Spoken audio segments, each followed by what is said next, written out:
Bom, vamos falar um pouquinho agora sobre câncer de esôfago. Você já está acostumado, dá um pause, faz todas as questões e a gente corrige cada uma no final. Mais uma. Mais uma. Mais uma. A última. Beleza, cai bastante, hein? Bom, câncer de esôfago. Essa tabela que eu fiz resume bem o que a gente tem que saber sobre câncer de esôfago para a prova. Então, os dois principais subtipos é o SEC adenocarcinoma. Tem neuroendócrino? Tem, mas é muito raro. Então, é SEC adenocarcinoma que a gente vai ter no esôfago. Tá, entre os fatores de risco, então, para o SEC, é principalmente tabagismo e etilismo, tá? Então, lembrar aqueles pacientes tabagistas e etilistas têm fator de risco para câncer de cabeça e pescoço, também, que é o SEC, né, de cabeça e pescoço, também é fator de risco para SEC de esôfago, tá? Ingestão de bebidas quentes, infecção subtipo de HPV, principalmente 16 e 18, tá? São subtipos do HPV também do câncer de colo de útero e o SEC de cavidade oral. 31 e 33 também, mas o 16 e 18 é o que aumenta mais o risco, é o mais prevalente. Pacientes com acalásia é extremamente importante, eu sempre deixo essas duas acalásias aí para a gente lembrar, tá? E tilose também, tá? Acalásia, SEC, aumenta muito a chance de desenvolver SEC, a estase alimentar. E pacientes, o fator de risco do adenocarcinoma é principalmente aqueles pacientes mais obesos, tá? Que tem doença do refluxo gastroesofágico, tem a metaplasia intestinal, esôfago de Barrett, e aí no epitélio intestinal ele desenvolve um adenocarcinoma. O uso de bifosfonado também teve correlação com o desenvolvimento de adenocarcinoma de esôfago. Em relação aos sintomas, ambos são iguais. O paciente tem disfagia, a disfagia é abrupta, é intensa, é rápida, com perda ponderal intensa, tá? O paciente pode ter melena ou hematêmese pelo sangramento do tumor, que pode ulcerar, infiltrar, né? Mas a disfagia e a perda ponderal são intensas, tá? Isso é extremamente importante. Em relação ao diagnóstico diferencial, o principal diagnóstico é a acalásia, mas lembrar que na acalásia os sintomas são mais lentos, paciente com disfagia 5 anos, primeiro disfagia sólidos, aí ele se adapta, depois disfagia líquido, tá? Então a acalásia é diferente. O paciente com tumor de esôfago vem com disfagia 3 meses, super emagrecido pra gente. Estenose péptica, então também a estenose do esôfago vai cursar com disfagia. Pacientes com divertículo podem também cursar com disfagia ou membrana, né? A membrana, anéis de Chatsask relacionado com refluxo gastroesofágico também predispõe aí a disfagia, pode ser um diagnóstico diferencial, tá? Divertículo, o principal divertículo que a gente tem que lembrar para a prova é o divertículo faringoesofágico, o divertículo de Zenker, tá? Que é um divertículo falso porque ele não tem todas as camadas do esôfago. Normalmente a gente vê em pacientes mais idosos, e aí o paciente tem disfagia e às vezes ele sente que o bolo alimentar fica parado no esôfago, ele tem que fazer uma manobra cervical para ele conseguir comer, tá bom? Divertículo de Zenker, aí tem que dar uma olhadinha para a prova que às vezes cai dependendo da onde você está prestando. Em relação ao diagnóstico, o diagnóstico do SEC, a gente faz endoscopia e normalmente faz endoscopia com cromoscopia com Lugol, tá? Por quê? Porque as áreas iodonegativas são suspeitas para SEC, é a mesma coisa lá da acalásia, e no adenocarcinoma normalmente só endoscopia normal. Em relação ao estadiamento, muda também, tá? Então, para ambos, eu vou pedir tomografia de pescoço, tórax, abdômen e pelve, vou pedir PET-CT, tá? Para ambos. Então, tomo pescoço, tórax, abdômen e pelve, PET-CT. Se o tumor for precoce, eu posso pedir uma ecoendoscopia. Por quê? Porque pela ecoendoscopia eu vou ver quais são as camadas que o tumor acomete, se é mais profundo ou não. Tá? Então a ecoendoscopia tem esse papel. Tumor precoce, eu peço a ecoendoscopia. Se o tumor não é precoce, não adianta muito eu pedir a ecoendoscopia. Por quê? Porque ele não é precoce, já sei. Tá? Então tá uma lesão infiltrada, não preciso ver qual é a camada com certeza que ele está invadindo, porque ele não é precoce, tá? Então a endoscopia é só se o tumor for precoce, que ele consegue ver as camadas. Hoje mais modernamente, em alguns serviços, eles dispõem da cromoscopia com magnificação de imagem. Então, a cromoscopia com magnificação, pelo padrão de cripta, pela vascularização, a gente consegue ver com mais precisão do que da ecoendoscopia qual que é a profundidade do tumor, tá? Mas não é disponível em todo o serviço, para a gente ver se é um tumor precoce ou não.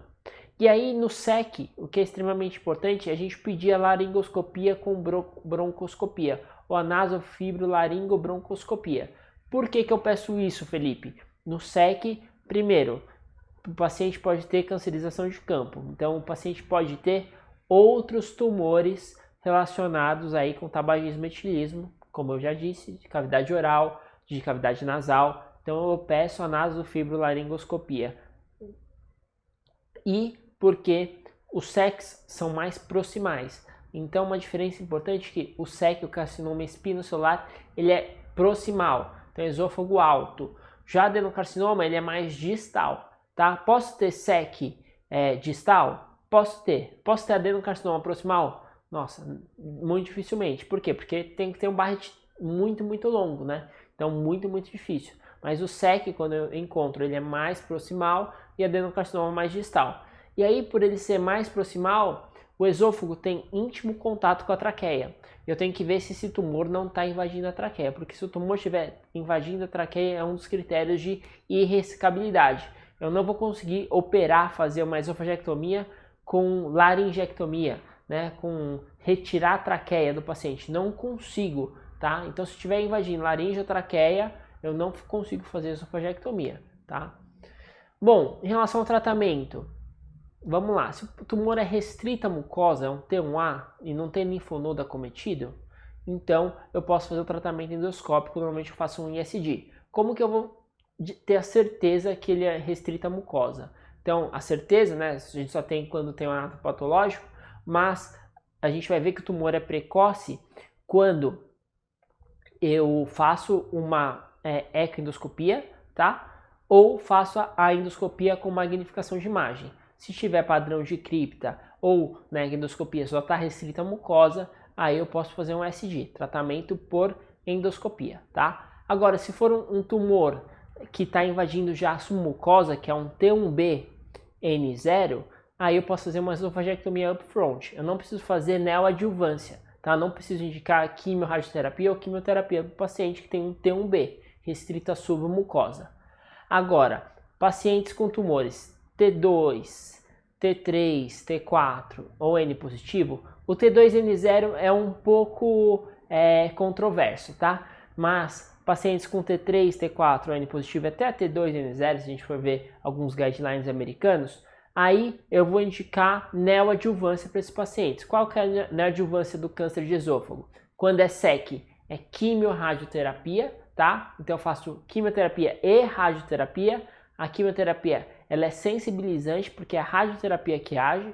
Agora, quando é tumor adenocarcinoma, aí normalmente eu não indico radioterapia. Eu posso indicar, pode, pelo estudo Cross, ele até colocou adenocarcinoma, mas a gente sabe que hoje a adenocarcinoma responde melhor ao esquema só de quimioterapia, não responde também à radioterapia. Então, eu indico só uma quimioterapia neoadjuvante, tá? Então, para sua prova, T3, T4, N positivo neoadjuvância, T2, N0 não vai cair porque é controverso, tá? E depois da neoadjuvância do câncer de esôfago, eu sempre vou operar esse paciente se o tumor for operável. Se o tumor não progredir, aí é cirurgia, tá? Não existe o protocolo igual do reto, que é o watch and wait, né? Daqueles pacientes que o tumor desaparece. Pode ter resposta clínica completa, mas mesmo assim eu vou operar. Pode ter resposta patológica completa depois na peça, mas eu vou ter operado esse paciente. A gente sabe que os pacientes que têm resposta patológica, ou seja, que tem desaparecimento completo do tumor, têm melhor resposta ao tratamento, tem melhor prognóstico. Mas eu sempre vou operar esse paciente, tá? Então, desapareceu o tumor, já foi questão de prova isso, eu opero o tumor do câncer de esôfago e o tratamento é esofagectomia com linfadenectomia em 3 campos,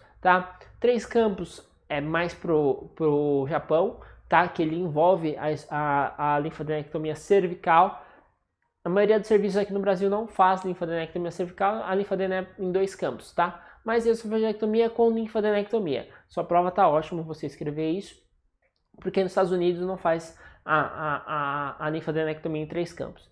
E a reconstrução normalmente reconstrói com tubo gástrico. Se tiver que retirar muito estômago, não conseguir fazer um tubo gástrico, lesar a arcada, aí eu não consigo fazer um tubo gástrico, eu reconstruo com o cólon, tá bom? Bom, tipos de esofagectomia. Então, esse slide está aqui porque foi uma questão de prova, tá? Cobrou epônimo, mas principalmente para a prova de R3, tá? Então, a esofagectomia em 3 campos, chamada de McOneil, tá? Que é a toracotomia direita com laparotomia supraumbilical e uma anastomose cervical, tá? A incisão cervical esquerda. O que é interessante é que a anastomose tem que ser cervical, tá? Já a esofagectomia Ivor-Lewis é quando ela tem anastomose intratorácica. Eu posso fazer uma esofagectomia subtotal e fazer anastomose intratorácica, tá? Qual que é o problema da anastomose intratorácica? Que quando eu tenho fístula, a fístula pode ser mais grave, né? Por quê? Porque a anastomose está dentro do tórax, do lado dentro do mediastino, né?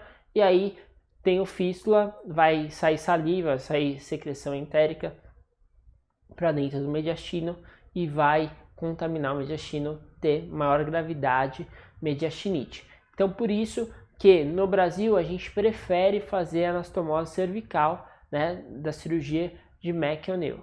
Mas não é errado, nos Estados Unidos eles fazem muito anastomose intratorácica Ivor-Lewis. Por quê? Porque como eu tiro menos esôfago, a anastomose intratorácica ela é mais vascularizada e aí tem menos chance de fístula. Mas se tem uma fístula, está do lado do mediastino e eu posso ter uma mediastinite, um quadro muito mais grave para o paciente. Já quando tem uma fístula cervical, normalmente a fístula cervical é superficial, ela drena para fora, dificilmente ela causa mediastinite, pode causar, pode, mas dificilmente causa. E aí o paciente está com uma fístula drenada, uma fístula tratada. O paciente sai com uma sonda nasoenteral e a gente fica com dieta nasoenteral, antibiótico, o paciente resolve da fístula. Bom, rapidamente sobre a anatomia do esôfago.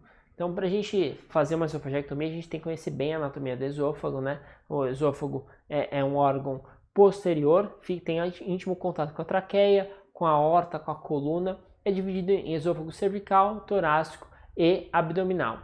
Interessante a gente lembrar que o terço superior do esôfago é musculatura esquelética e os 2 terços inferiores é musculatura lisa. Isso daqui é muito interessante quando a gente está vendo uma manometria. Quando a gente vê uma manometria, a gente sabe que o peristaltismo do terço superior do esôfago é muito mais rápido quando comparado com o terço inferior, porque a musculatura é esquelética. Em relação à irrigação arterial, o esôfago não tem uma artéria única.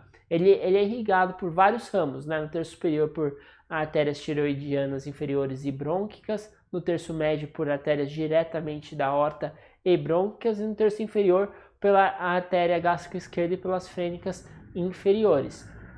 Isso aqui é importante porque quando eu estou fazendo uma esofagectomia, eu não vou procurar uma artéria para ligar na origem do esôfago, tá? A gente vai ligando os ramos e normalmente a gente vê até uma artéria brônquica que irriga ali o terço superior perto da veia ásico, né? Quando da crosta da veia ásico, a gente tem que ligar, tomar cuidado com ela porque às vezes ela sangra, tá bom? Mas a gente não tem uma artéria única para ligar na origem, como é, por exemplo, quando a gente faz uma gastrectomia, que tem as 4 artérias do estômago, tá? Então o esôfago é irrigado por várias artérias e a drenagem venosa é a mesma coisa, são várias veias que drenam aí o esôfago, com destaque para o sistema ásico, tá? Então, na esofagectomia oncológica, a gente tem que ligar a veia ásico, é uma etapa importante para a prova multimídia, isso aqui já caiu algumas vezes em várias instituições aqui no Brasil, e aqui é a gente ligando a crosta da veia ásico. Então, o paciente está aqui, o esôfago está aqui atrás, coluna, e aqui a crosta da veia ásico, a gente tem que dissecar e a gente liga, normalmente coloca um grampeador aqui, carga vascular, carga branca. Se não tiver, pode usar moloc, fio, o que for. Mas a gente tem que ligar a crosta da veia ásico na esofagectomia oncológica. Quando não é não oncológica, está indo bem rente ao esôfago, não precisa, tá? Ou transiatal.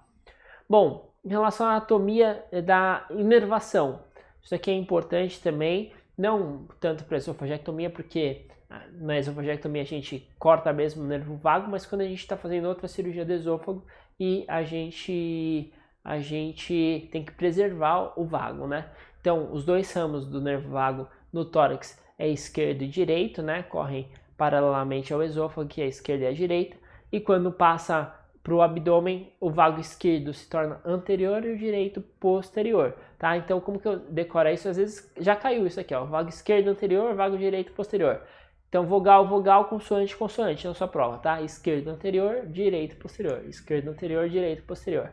Em relação à linfadenectomia, essa daqui é a linfadenectomia do esôfago. Então, essa daqui é a linfadenectomia em 3 campos, estendida, ó, vai até a linfadenectomia cervical. Isso aqui é feito muito no Japão. E aqui essa linfadenectomia feita nos Estados Unidos é que a gente mais reproduz, acaba reproduzindo aqui no Brasil. Esofagectomia acaba sendo em 2 campos. Liga os linfonodos, né? Então, resseca os linfonodos mediastinais e aqui da gástrica esquerda do tronco celíaco, tá bom? Então, esofagectomia em 2 campos. Você pode fazer uma linfadenectomia estendida, relacionada aqui com a linfadenectomia da laringe recorrente e tudo, mas não é o padrão para a gente aqui no Brasil. Então, e a linfadenectomia em 3 campos, então, que tem que fazer incisão cervical, tudo, é mais no Japão, mas dependendo da prova pode cair isso para você, tá bom? Não precisa decorar os números dos linfonodos, igual da linfadenectomia do câncer gástrico, tá? Mas tem que saber um padrão. E aí o padrão da linfadenectomia é principalmente a mediastinal e aí da região do tronco celíaco. Bom, tratamento dos tumores irressecáveis. Se o tumor é irressecável, qual que é um tumor irressecável? Ou eu tenho metástase à distância, né? Não vou operar esse paciente, que ele tem metástase à distância. Se ele tem linfonodomegalia não regional, então se ele tem um linfonodo à distância que não está englobado no território da minha linfadenectomia, eu não vou operar. Ou se o paciente tem invasão de órgãos nobres, que eu não vou conseguir ressecar. Aorta, via aérea e coluna vertebral. Então, qualquer um desses tumores, eu vou indicar um tratamento, normalmente quimiorradioterápico definitivo. Vou fazer uma quimiorradioterapia definitiva para esses pacientes.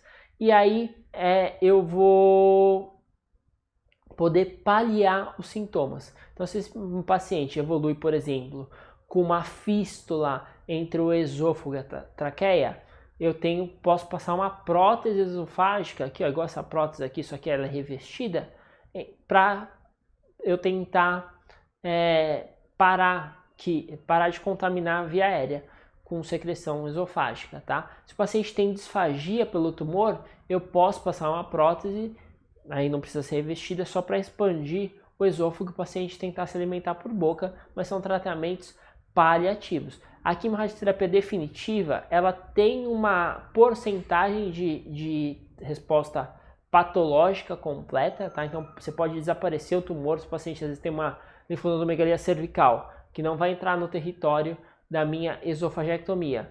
Eu faço a quimiorradioterapia definitiva, o paciente some com a linfadenectomia cervical, some com o tumor. Melhorou? Eu sigo esse paciente, fico seguindo, tá? Porque eu fiz esse tratamento definitivo. O tratamento definitivo para o neoadjuvante, ele varia pela dose da radiação.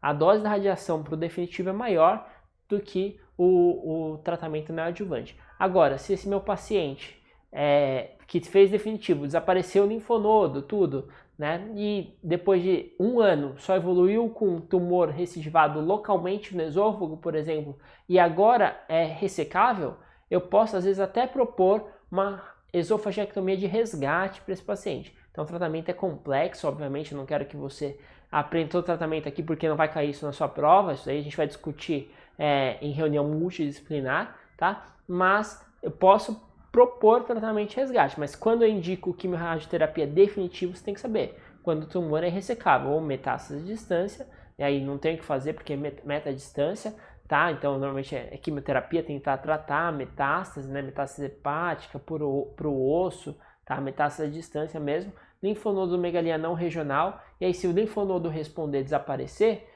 e depois o tumor recidivar, eu posso tentar indicar uma radioterapia de resgate. ou se ele está invadindo órgãos nobres, aí que eu não consigo ressecar. Bom, quando eu falo em adenocarcinoma, tem a classificação de Seward, tá? Espero que você já tenha ouvido falar, a classificação de Seward é extremamente importante dos adenocarcinomas e cai muito na prova, tá? Então tem que saber o que é o Seward tipo 1, tipo 2, tipo 3. Então, a gente coloca o 0 como sendo a transição esôfago-gástrica, tá? Seward tipo 1 é de 1 cm acima até 5 cm acima. Seward tipo 2 é de 1 cm acima da transição a menos 2, ou a 2 cm abaixo da transição esôfago-gástrica.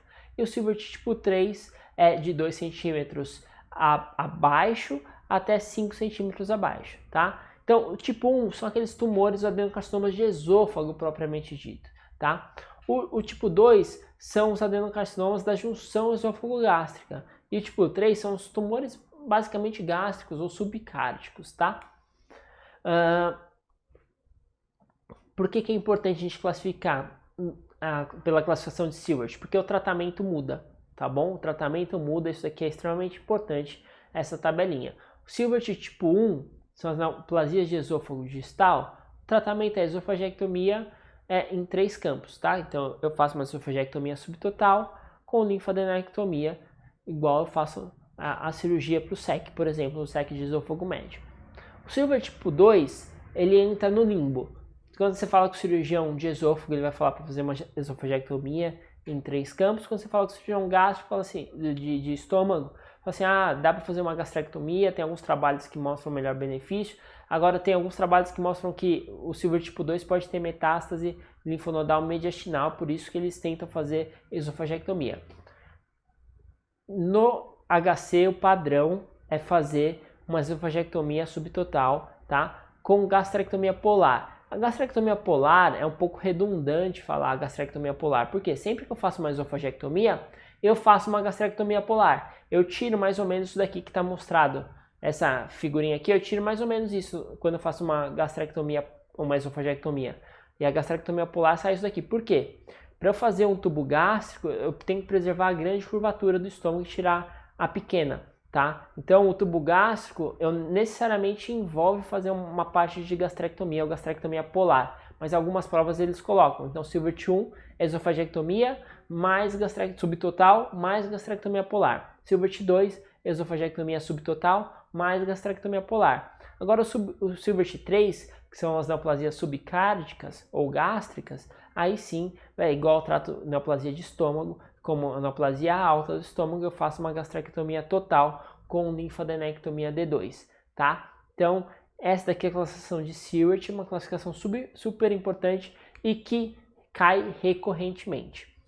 Em relação às complicações pós-operatórias da esofagectomia, então a principal que a gente fica de olho é a fístula cervical, isso aqui é foto de paciente meu, tá? Então a gente faz a cirurgia e o paciente desenvolve uma fístula cervical, a gente pode ver saindo saliva pelo dreno cervical, a gente deixa drenado normalmente, ou a gente pode fazer o teste do azul de metileno, dar azul de metileno para o paciente tomar e sai azul no dreno cervical, tá bom? Sai azul no dreno cervical, compatível com fístula. Qual que é o tratamento? Poxa, ele tá com uma sonda, eu mantenho dieta enteral para o paciente, se tá drenado, eu deixo drenado, antibiótico terapia e Brasil. O paciente vai para casa, pode, depois ir com antibiótico, melhorou aí, o paciente fica antibiótico enteral porque ele tem que ficar em jejum vioral, mas melhorou, alta, né? Não precisa, a gente não fica muito preocupado com fístula cervical, porque é uma fístula que está drenada normalmente. Dificilmente vai escorrer pelo mediastino. Pode escorrer? Pode escorrer. Pode dar mediastinite, derrame pleural, ir para o mediastino? Pode.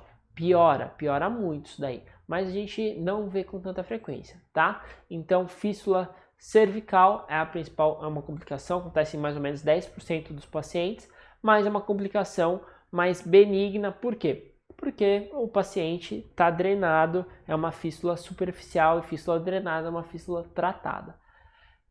Complicações respiratórias, principalmente relacionadas aí com a toracoscopia, né? Então o paciente pode ter pneumonia, pode ter broncoespasmo, síndrome de desconforto respiratório e tépica, complicação pós-operatória aí de todas as cirurgias grandes. E paralisia da corda vocal por lesão do nervo laríngeo recorrente, a gente passa perto do laríngeo recorrente, tem a linfadenectomia mediastinal estendida que envolve a linfadenectomia do laríngeo recorrente, tá? Então a gente tem que ficar de olho, o paciente ficar rouco, às vezes ficar com rouquidão. Normalmente a rouquidão é transitória, volta, mas se tiver secção completa do laríngeo recorrente, aí não tem jeito, tá? O paciente vai ficar rouco. Vamos lá resolver as questões, extremamente importante para a gente ver como que cai na prova. Então, paciente do 7º dia pós-operatório, esofagectomia para o megaesôfago, evolui com saída de secreção com aspecto de saliva na incisão cervical, mantendo-se clinicamente estável. Então, o paciente teve uma fístula. Realizado estudo radiológico com contraste por via oral que demonstra fístula na anastomose esôfago-gástrica. Qual que é a melhor conduta? Jejum, beleza? Jejum via oral, né? Dieta parenteral na veia? Não preciso, né? O paciente está com uma sonda normalmente. Não precisa dar dieta parenteral. A gente odeia dieta parenteral. Dieta parenteral mostra aumentar a mortalidade em vários casos pós-operatórios. Tá? Só vai dar dieta parenteral se não dá para dar dieta enteral para o paciente. Nutrição por sonda nasoenteral, seguida de dilatação da anastomose por endoscopia. Puxa, quando caiu essa questão, pegou um monte de aluno, né? Essa alternativa parece estar meio estranha, vamos deixar ela lá. Bom, talvez seja certa, é a correta, tá? Mas pegou muito aluno por causa da dilatação da anastomose. Vamos ver. C. Esofagostomia com dreno tubular. Não, você não precisa colocar o esôfago no pescoço aqui, fazer uma esofagostomia, não. Uma fístula drenada, uma fístula tratada. E sutura cirúrgica da fístula, não. Né? A gente nunca vai fazer sutura da fístula no pós-operatório, tá? Fístula a gente deixa o corpo resolver. Fistulizou, não adianta eu ir lá suturar, não. É fístula drenada, espera o paciente resolver. Ultimamente a gente pode usar o vácuo endoscópico. O vácuo ele ajuda muito a clarear o índice de bactérias, estimula tecido de granulação e cicatriza mais fácil. Então a alternativa correta dessa questão é a alternativa B mesmo. Era melhor que se encaixava aí. Muita gente marcou a alternativa A, né? Dieta parenteral. Não, a gente dá dieta nasoenteral. O paciente está com uma sondinha lá pós-pilórica, né? Reconstruiu o tubo gástrico, está com uma sonda pós-pilórica, deixa a dieta enteral mesmo, por sonda nasoenteral. E a dilatação da anastomose é uma coisa que a gente faz mais tardiamente, mas porque a anastomose que desenvolveu com fístula tem maior chance de ter estenosado, e tem alguns estudos que mostram que fistuliza porque está estenosado. Então, está fechado, aumenta a pressão, fistuliza, tá? Mas isso daqui não é tão bem claro, mas a gente faz isso mais tardiamente. Só se a anastomose está muito estenosada mesmo. Agora, se o paciente está assintomático, às vezes nem precisa dilatar a anastomose, mas a melhor opção era a alternativa B mesmo. Homem de 49 anos com antecedente de tabagismo, 45 anos maço, e etilismo, 3 doses destilado por 30 anos. Relata perda de 7 kg em 2 meses, então abrupta perda de peso. Realizou endoscopia digestiva alta que revelou lesão esofágica ulcerada de 20 até 23 cm da cava dentária superior, friável ao toque, ocupando 2/3 da circunferência do órgão. A biópsia confirmou o diagnóstico de carcinoma espinocelular. Neste momento, qual a conduta recomendada a ser indicada para o caso? Então, o paciente tem um SEC que biopsiou. Tem que fazer o quê? Tem que estadiar o paciente. Estadiamento com PET-CT, tomografia, tá? Então, a alternativa A era mais correta. Vamos ver as outras. Esofagectomia em 3 campos? Calma, nem sei. Se for um T2N0, talvez, né? T1B, não parece, mas pode ser, talvez. Mas tem que estadiar o paciente, não tem jeito. Se tem linfonodo acometido no PET, não tem o que fazer. É neoadjuvância, mas primeiro estadiar. Então, câncer, fiz o diagnóstico, estadio, aí eu vejo o que eu faço. Neoadjuvância não, tá? Quimio-radioterapia neoadjuvante? Possivelmente. Agora, quimio-radioterapia definitiva? Não sei também. Vai depender se o paciente tiver uma lesão aí invadindo órgãos vitais, né? Aorta, traqueia ou coluna. Aí sim eu vou indicar terapia definitiva. Se não, vai ser neoadjuvante. Então, primeiro eu tenho que fazer o que? Estadiar o paciente. Homem de 58 anos com antecedente de refluxo gastroesofágico há 30 anos, tratamento com omeprazol 20 mg uma vez por dia. Realizou endoscopia digestiva alta que mostrou lesão ulcerada de 33 cm da arcada dentária superior, que se estende até a transição esôfago-gástrica. A biópsia da lesão revelou adenocarcinoma moderadamente diferenciado. O estadiamento clínico mostrou que o tumor está restrito ao esôfago e a linfonodos periesofágicos com sinais de acometimento tumoral. Restante do estadiamento sem evidência de doença, com a conduta recomendada para o caso. Então, o paciente tem um adenocarcinoma de esôfago distal, aí bem relacionado com refluxo, né, obesidade, esôfago de Barrett que ele devia ter. E aí, ele tem um tumor com linfonodo. Então, TX, né, ele não falou qual que é o tumor, linfonodo positivo, N positivo, está indicado neoadjuvância para esse paciente, tá? Quimio-radioterapia é definitivo? Não, ele não falou nada que está invadindo nem a aorta, nem via aérea, nem coluna, não vai ser definitiva. Esofagectomia em 3 campos? Não, né? Tenho linfonodo positivo, não posso fazer upfront a cirurgia. Neoadjuvância sim, esofagectomia transiatal, não. Em relação ao tumor da junção esofagogástrica, classificado como Silvert 2, Silvert 3, assinale a alternativa correta. Então, Silvert 3 é o tumor gástrico, né? Tá a 2 a 5 centímetros abaixo da junção. Trata-se de um tumor que se localiza abaixo da jegue, exigindo uma gastrectomia total com esofagectomia distal para o seu tratamento cirúrgico. Tá certo, né? Quando a gente faz a gastrectomia, a mesma coisa, né? Tá implícito que a gente faz esofagectomia. A gente tira um pedaço do esôfago para dar margem fazendo anastomose. Tá certo, tá bom? É meio redundante falar isso, mas tudo bem. As provas adoram. É a mesma coisa fazer esofagectomia com gastrectomia polar. Redundante, mas as provas adoram.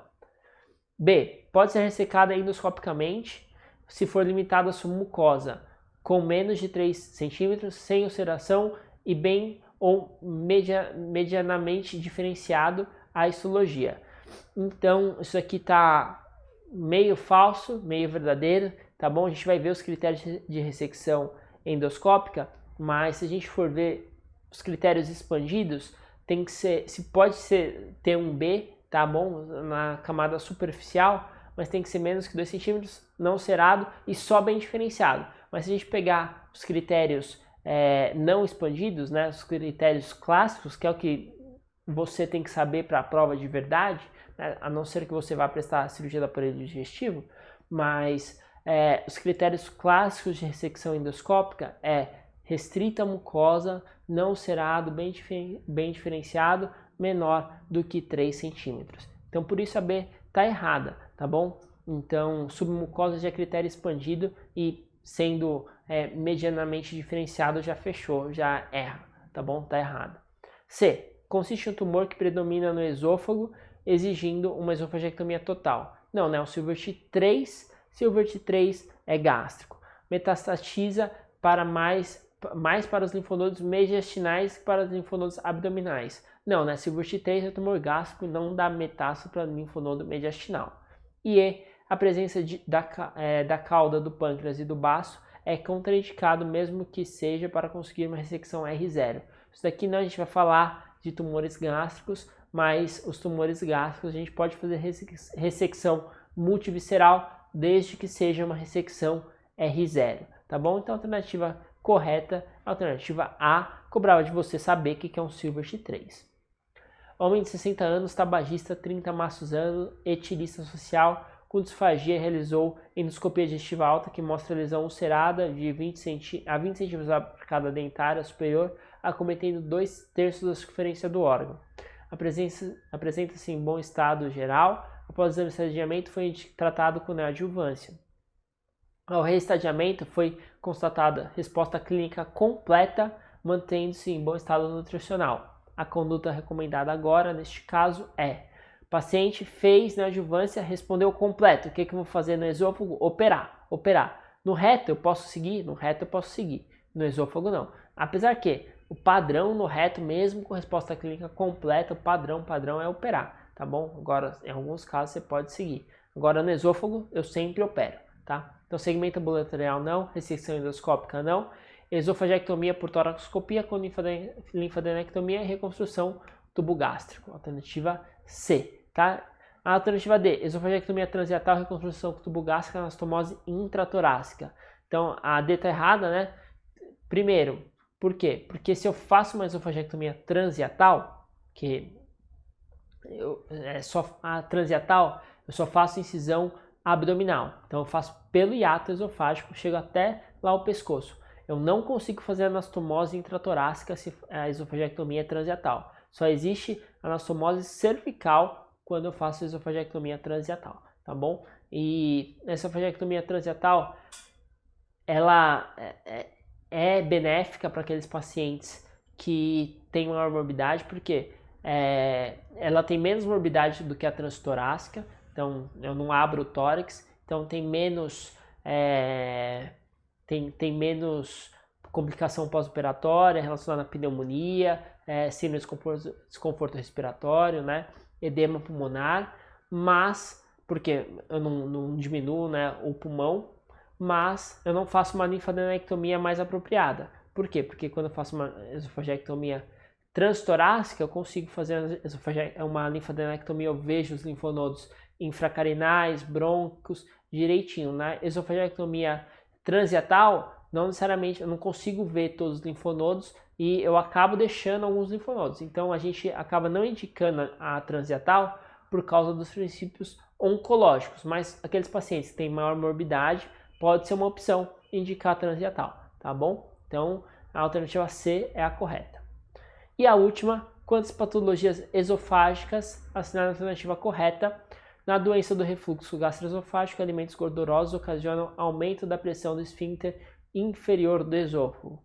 Isso daí está errada, né? Então, alimento gorduroso, ele diminui a pressão do esfíncter esofágico inferior, por isso que predispõe a refluxo, tá? Não tem nada a ver com tumores. Mas vamos lá. B. Não é possível avaliar o risco de sangramento por varizes de esôfago pelo exame endoscópico. Nada a ver, né?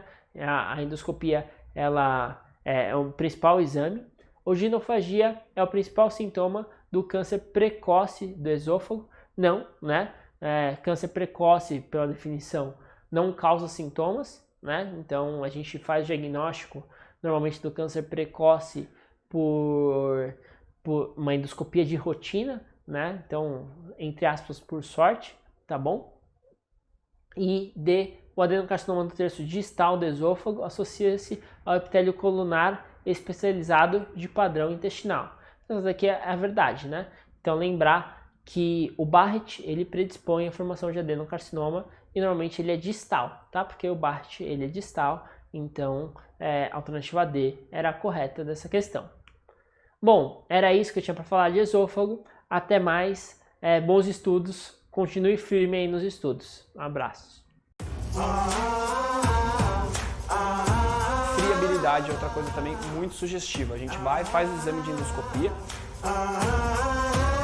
Importante, vai cair em alguma questão. Se não for cair, você precisa saber também